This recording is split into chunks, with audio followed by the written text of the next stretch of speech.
मजुरीच्या क्षुल्लक पैशाच्या वादातून तरुणाची हत्या केल्याचा दोष सिद्ध झाल्यानं आरोपीला जन्मठेपेची शिक्षा ठोठावण्यात आली। यवतमाळच्या जिल्हा व अतिरिक्त सत्र न्यायालयाचे न्यायाधीश SU बगले यांनी या प्रकरणाचा निवाडा दिला। सचिन पाटील असं शिक्षा ठोठावण्यात आलेल्या 26 वर्षीय आरोपीचं नाव आहे। 13 जानेवारी 2020 ला रात्री घाटंजी तालुक्यातील आंजी येथील मृत अरविंद कोहरे हे आपल्या पत्नी आणि 2 लहान मुलांसह घरी असताना आरोपी सचिन पाटील तिथं गेला।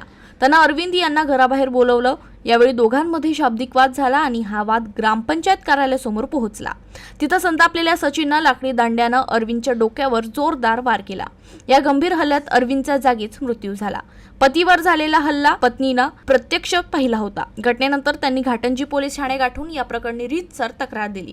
त्यावरून पोलिसांनी आरोपी विरुद्ध गुन्हा दाखल केला। त्यानंतर सोमवार 6 एप्रिल जिल्हा व अतिरिक्त सत्र न्यायालयाचे न्यायाधीश SU बगले यांच्या न्यायालयात या प्रकरणाची पेशी घेण्यात आली। यावेळी आरोपीला जन्मठेपेची शिक्षा, 10,000चा दंड व दंड न भरल्यास अतिरिक्त 2 वर्ष श्रम कारावासाची शिक्षा ठोठावली।